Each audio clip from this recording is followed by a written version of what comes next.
ॐ तव कथामृतं तप्तजीवनं कविभिरीडृतं कल्मषापहं श्रवणमङ्गलं श्रीमदाततं भुवि गृह्णन्ति ये भूरिदा जनाः। चतुर्थ परिच्छेद। अज्ञानतिमिरन्धस्य ज्ञानाञ्जनशलाकया चक्षुरुन्मीलितं येन तस्मै श्री गुरवे नमः। মাস্টারকে তিরস্কার ও তাহার অহংকার চূর্ণকরণ। শ্রীরামকৃষ্ণ মাস্টারের প্রতি, তোমার কি বিবাহ হয়েছে? মাস্টার, আজ্ঞে হ্যাঁ।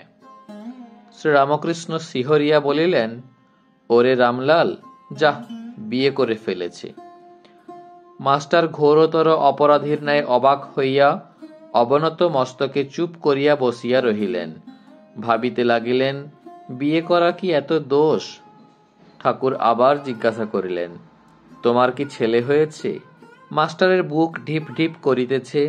ভয়ে ভয়ে বলিলেন, আজ্ঞে ছেলে হয়েছে। ঠাকুর আবার আক্ষেপ করিয়া বলিতেছেন, যাহ, ছেলে হয়ে গেছে। তিরস্কৃত হইয়া তিনি স্তব্ধ হইয়া রহিলেন। তাহার অহংকার চূর্ণ হইতে লাগিল। কিয়ৎক্ষণ পরে ঠাকুর শ্রীরামকৃষ্ণ আবার কৃপা দৃষ্টি করিয়া সস্নেহে বলিতে লাগিলেন, দেখো, তোমার লক্ষণ ভালো ছিল। আমি কপাল, চোখ এসব দেখলে বুঝতে পারি। আচ্ছা, তোমার পরিবার কেমন? বিদ্যাশক্তি না অবিদ্যাশক্তি? মাস্টার, আজ্ঞে ভালো, কিন্তু অজ্ঞান। শ্রীরামকৃষ্ণ বিরক্ত হইয়া, আর তুমি জ্ঞানী? তিনি জ্ঞান কাহাকে বলে, অজ্ঞান কাহাকে বলে এখনো জানেন না। এখনো পর্যন্ত জানিতেন যে লেখাপড়া শিখিলে ও বই পড়িতে পারিলে জ্ঞান হয়। এই ভ্রম পরে দূর হইয়াছিল। তখন শুনিলেন, ঈশ্বরকে জানার নাম জ্ঞান, ঈশ্বরকে না জানার নামই অজ্ঞান। ঠাকুর বলিলেন, তুমি কি জ্ঞানী? মাস্টারের অহংকারে আবার বিশেষ আঘাত লাগিল। শ্রীরামকৃষ্ণ, আচ্ছা, তোমার সাকারে বিশ্বাস না নিরাকারে? মাস্টার অবাক হইয়া স্বগত বলিলেন, সাকারে বিশ্বাস থাকলে কি নিরাকারে বিশ্বাস হয়? ঈশ্বর নিরাকার, এ বিশ্বাস থাকিলে ঈশ্বর সাকার, এ বিশ্বাস কি হইতে পারে? বিরুদ্ধ অবস্থা দুটাই কি সত্য হইতে পারে? সাদা জিনিস দুধ কি আবার কালো হতে পারে? মাস্টার, আজ্ঞা নিরাকার, আমার এইটি ভালো লাগে। শ্রীরামকৃষ্ণ, তা বেশ, একটাতে বিশ্বাস থাকলেই হলো। নিরাকারে বিশ্বাস, তা তো ভালোই। তবে এ বুদ্ধি করো না যে কেবল এইটি সত্য আর বাকি সব মিথ্যা। এইটি যেন যে নিরাকারও সত্য, আবার সাকারও সত্য। তোমার যেটি বিশ্বাস সেইটি ধরে থাকবে। মাস্টার দুই সত্য এই কথা বারবার শুনিয়া অবাক হইয়া রহিলেন। এ কথা তো তাহার পুঁথিগত বিদ্যার মধ্যে নাই। তাহার অহংকার তৃতীয়বার চূর্ণ হইতে লাগিল, কিন্তু এখনো সম্পূর্ণ হয় নাই। তাই আবার একটু তর্ক করিতে অগ্রসর হইলেন। মাস্টার, আজ্ঞা তিনি সাকার এ বিশ্বাস যেন হলো, কিন্তু মাটির প্রতিমা তিনি তো নন।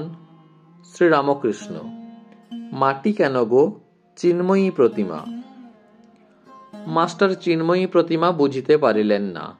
বলিলেন, আচ্ছা, যারা মাটির প্রতিমা পূজা করে তাদের তো বুঝিয়ে দেওয়া উচিত যে মাটির প্রতিমা ঈশ্বর নয়, আর প্রতিমার সম্মুখে ঈশ্বরকে উদ্দেশ্য করে পূজা করা উচিত। শ্রীরামকৃষ্ণ বিরক্ত হইয়া, তোমাদের কলকাতার লোকের ওই এক, কেবল লেকচার দেওয়া আর বুঝিয়ে দেওয়া। আপনাকে কে বোঝায় তার ঠিক নাই, তুমি বুঝাবার কে? যার জগৎ তিনি বুঝাবেন। যিনি এই জগৎ করেছেন, চন্দ্র, সূর্য, মানুষ, জীবজন্তু করেছেন, জীবজন্তুদের খাবার উপায় পালন করবার জন্য মা বাপ করেছেন, মা বাপের স্নেহ করেছেন, তিনিই বুঝাবেন। তিনি এত উপায় করেছেন, আর এ উপায় করবেন না? যদি বুঝাবার দরকার হয় তিনিই বুঝাবেন। তিনি তো অন্তর্যামী। যদি ওই মাটির প্রতিমা পূজা করাতে কিছু ভুল হয়ে থাকে, তিনি কি জানেন না তাকেই ডাকা হচ্ছে? তিনি ওই পূজাতেই সন্তুষ্ট হন। তোমার ওর জন্য মাথা ব্যথা কেন? তুমি নিজের যাতে জ্ঞান হয়, ভক্তি হয়, তার চেষ্টা করো। এইবার তাহার অহংকার বোধহয় একেবারে চূর্ণ হইল। তিনি ভাবিতে লাগিলেন, ইনি যা বলছেন তা তো ঠিক, আমার বুঝাতে যাবার কি দরকার? আমি কি ঈশ্বরকে জেনেছি, না আমার তার উপর ভক্তি হয়েছে? আপনি শ্রুতে স্থান পায় না, শঙ্করাকে ডাকে। জানি না শুনি না পরকে বুঝাতে যাওয়া বড়ই লজ্জার কথা ও হীন বুদ্ধির কাজ। এ কি অঙ্কশাস্ত্র, না ইতিহাস, না সাহিত্য যে পরকে বুঝাবো? এ যে ঈশ্বর তত্ত্ব। ইনি যা বলছেন মনে বেশ লাগছে।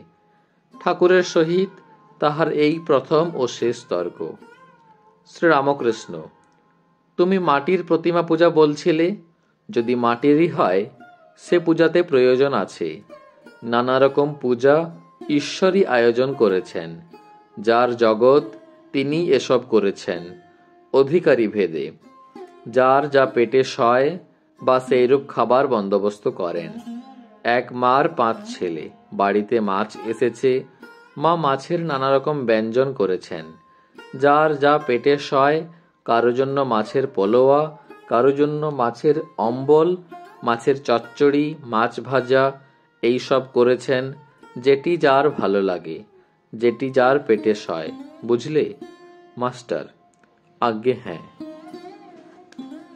ওং নিরঞ্জনং নিত্যমনন্তরূপং ভক্তানুকম্পাধৃত বিগ্রহং বৈ ঈশাবতারং পরমেশমিড্ডং তং রামকৃষ্ণং শিরসা নমামহ। ওং শ্রীরামকৃষ্ণার্পণমস্তু।